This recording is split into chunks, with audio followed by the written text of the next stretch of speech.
a paltry 4,800 pounds. This is a Passport 2510RB. Just came in on trade here at Hayward RV of Coldwater, Michigan. Awesome couples camper with a ton of storage. It's funny, this is like, people come in sometimes and say, well, I don't want a big one. Well, a lot of people wouldn't call this big, but that's the thing, it's subjective. It's a relative term, what your idea of big or little is. Previous owners, the only reason this is here is they no longer wanted to tow a big trailer behind them down the road. And I'm not saying that like I think they're silly or stupid or I'm making fun of them. This is too big for them. They're not comfortable. So it's good that they're not towing it anymore.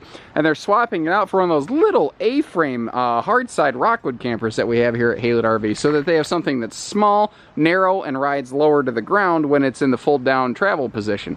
So, you know, it accomplished all their goals.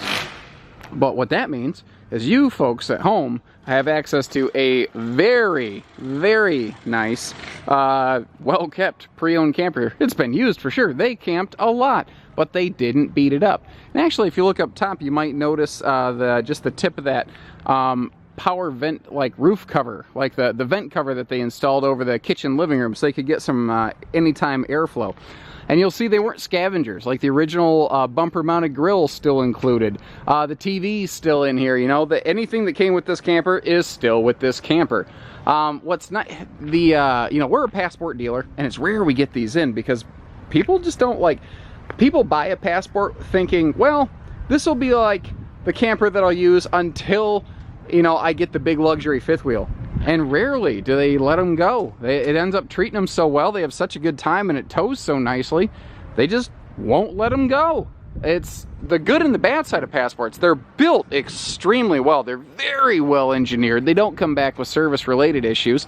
They are the master class example of doing everything that matters and nothing that doesn't. They're just the best at doing that. One thing I want to hit on here, little things like, this has an extremely lightweight cable slide system, and a lot of times people look at that and they get ready to throw up. They're like, oh, that looks cheap. Well, it may surprise you to learn that's actually the most expensive slide out in this business. It's also the least worked on slide out in this business. It is literally the least warranted thing at Keystone. It's pretty impressive. This also has a huge power awning on it. It starts at the back, goes all the way up to right where the nose begins, that bullet nose aerodynamic taper. It is extremely long, and it's push button simplicity, you know. So obviously, like I said, you got the grill back here. It connects to a propane line right down there. I kind of passed over already, but I want to point out this is a really good location actually for this little outside utility shower. I like it back here because it's on the back side of the trailer, so it can be used for utility stuff. It can be used for rinsing down a grandkid who's visiting. You know, you can clean some fish or whatnot back there, whatever works for you. But it's not over here, and it's not, you know, where you can't get to it easily. Now, one of the things I mentioned is this is a great towing series of trailer. This has the wide stance stability axles. It was one of the first brands to ever adopt it. A lot of the other brands that you see using it, it's because these guys made it cool first. It does a world of difference in making this thing tow nicely down the road. You should always still have proper load leveling, like weight distribution and anti-sway hitching, but this will supplement that to work better and easier. So when your tires are spread further apart, it's harder for the trailer to twist aggressively going down the road. When you're going slow, you can still turn this thing no problem, but at a high speed, it wants to fight. It doesn't want to wiggle. And because the tires are set further apart, it's harder for the load to bounce back and forth. It load equalizes better faster, so you don't get bouncing down the road. Bigger entry handle, always a crowd favorite. Stepping inside, we've got a nicely strutted door here so the wind doesn't whip the door open and smash things. It's pretty darn clean in here as well. I see little things where like previous owners added like a stovetop cover that wasn't there. So they added a couple little neat features, you know, to enhance their experience here. You've got a pretty traditional fold-down sofa and then full U-shaped dinette with storage below over here in the super slide. Lots of windows, lots of light, and if I close this bathroom door, you start to see what I mean by lots of storage. It has just a huge rear closet array back here. Just an extra bonus closet, and I love that window up top. just that extra window for airflow, for light exchange. But here's kind of the cool thing. Passport is very big into standardizing. The living room, like from the Super Slide back, they rebuild this living room 1,000,000 times over. It's the same living room as a lot of their bunk models, which is why you have the same kitchen, pantry, and extra closet over here.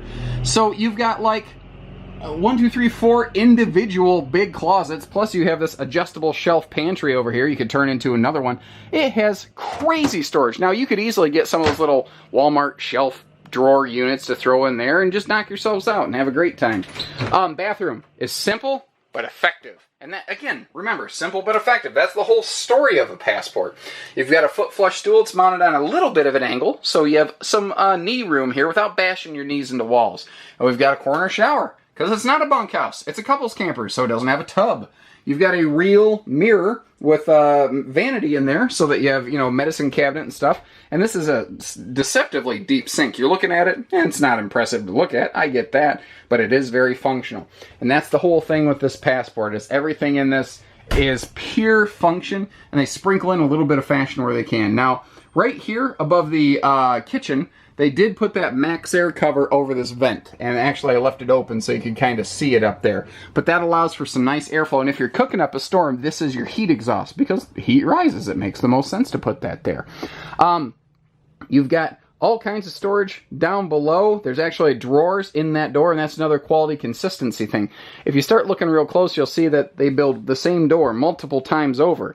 Well, again, quality, consistency come from repetition. So they put a drawer inside of one door. It controls cost and it controls quality. Original TV, it does spin around to face the master bedroom. Below that rectangle box is AM/FM CD DVD player, so your entertainment needs are pretty well handled. And I also, I kind of miss the days. They had their control panel right up here, and also had a little phone charge station right there. So everything was up high where the grandkids can't get to it. For a very brief period, they started mounting that down here. Thankfully, in today's models, they are mounting it now up there in that cabinet to keep it out of the way. Now in here, we've got a full 60 by 80 True Queen mattress. And that's one of the things I really like to talk about on Passports. They use a longer bed, because you're going to look at this, and someone's knee-jerk is like, I hate it when the bed comes right up next to the entertainment center. And I get it. Because a tall guy like me, my feet would kick the wall like crazy with a short camp queen. This is not a short camp queen, though. This is a real 60 by 80 true queen that a tall guy like me can sleep on without my feet kicking stuff. And there are power outlets for like CPAP machines actually against the base of the bed down here, so you can plug household appliances in up there. Super lightweight. Great shape, 4,800 pounds, pretty late model. I do need to double check, but you may still be able to secure same as new RV finance on this. It just depends on a million different factors. If you're interested in trades or swapping out, this would be like if you've had a no-slide bunkhouse and the kids are gone and you're wanting to get into a long-term ownership, lightweight travel and couples camper, perfect. If it's going to be your first one, the pre-owned price tag is going to be perfect for you. This is going to fit a lot of people right here. Grandpas and grandmas, don't get a bunkhouse. They're not coming as often as you think, the grandkids. You sleep them on the dinette the 1 or 2 times a year they do come. In the meantime, you've got this nice camper with just a ton of storage left over in the meantime. You will thank me when you don't get that bunkhouse later. 800-256-5196. Haylet RV of Coldwater, Michigan. Take care, stay safe, have fun, and happy camping, everyone.